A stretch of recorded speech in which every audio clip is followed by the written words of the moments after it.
Hey guys, EA has had the Star Wars license since 2013, but now that's coming to an end.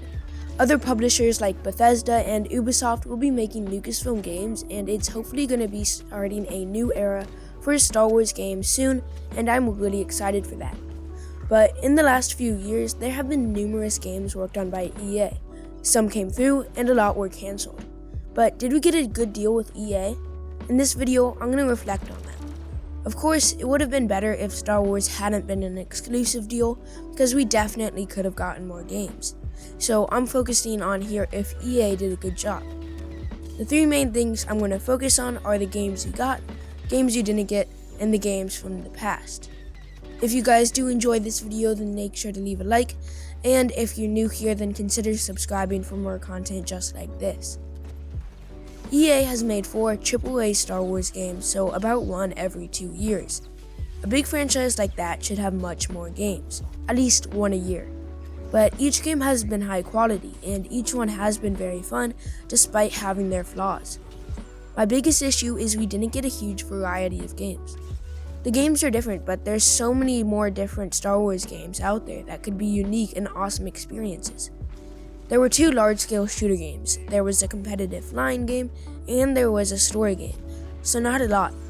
The first game was Battlefront 1. This reboot came out in 2015, and it was played and enjoyed by many.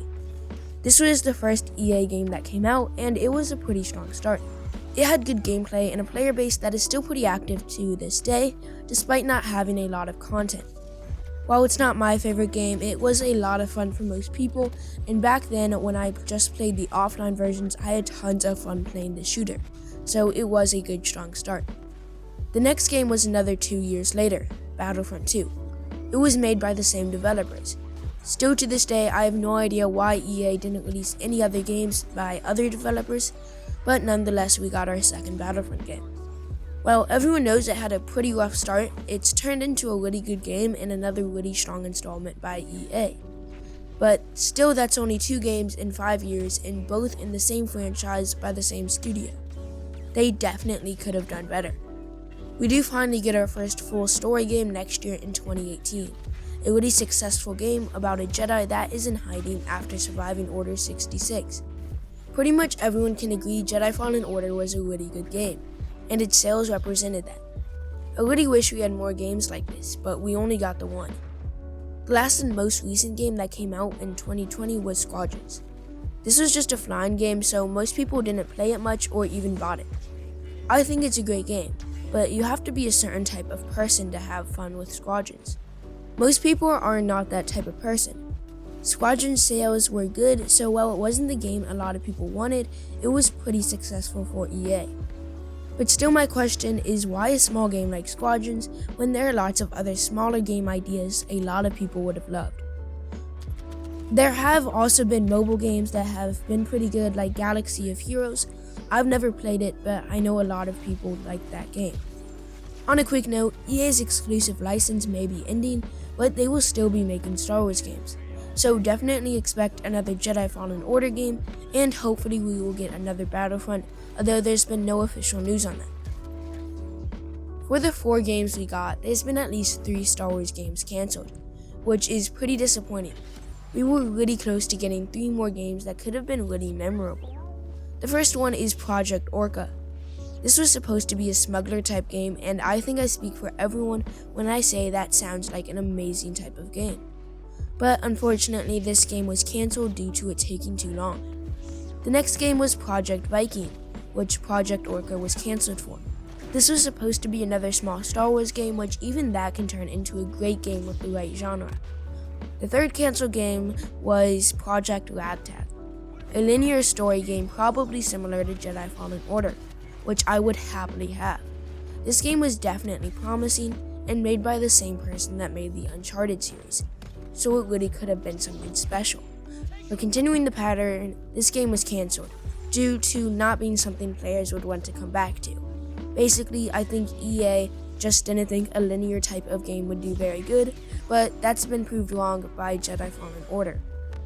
So these are just the games that even started development, but it's the massive Star Wars universe, and there are infinite possibilities for great games. So some of my favorite ideas are, first, an open world game. This could be pretty much any game within itself. It could be bounty hunter missions, Clone Wars, Rebel and Imperial soldiers, Smuggler, a nobody that has to become something, and pretty much anyone you would want to play. That game could also be more linear, like Fallen Order. There could also be more large-scale games like the Battlefront series and smaller tactical shooters, which a game like that would be the greatest shooter ever. It would have been great if EA could have made games like this, and it would be an awesome 8 years, and it would have been totally awesome. Star Wars games did not start when EA acquired the license. They've been made for a while, so we kind of have something to compare it to. We also have something to look at to see what we can expect for the new era of Star Wars games, open to any publisher with a good game, which can hopefully be a new golden era of Star Wars games. But this first awesome era that many people loved was back in the 2000s. This is where there were tons of games made that were loved, like the old Battlefront series, KOTOR, Force Unleashed, and many more. Now, I'm not old enough to have played these games, but they seem awesome and it would really have been great to play video games in these years. But I started playing video games in the EA era without all these games coming out. To be fair, one publisher cannot match that huge amount of games, but they definitely should have had more games. So after looking at all these things that EA has done, EA was definitely not a great deal for Star Wars games. But it also wasn't bad. We got quality games that were fun and have provided hours of entertainment for many people. I myself have over 1,000 hours put into Battlefront 2. But hopefully we get even more games that can provide this fun in the future. And of course, there's just so much potential for this franchise I love. Lucasfilm Games is also really promising, and I'm excited for more info. I really don't want one publisher to control the Star Wars IP anymore, since it's really hard for them to put enough resources into it to satisfy everyone, like we saw with EA.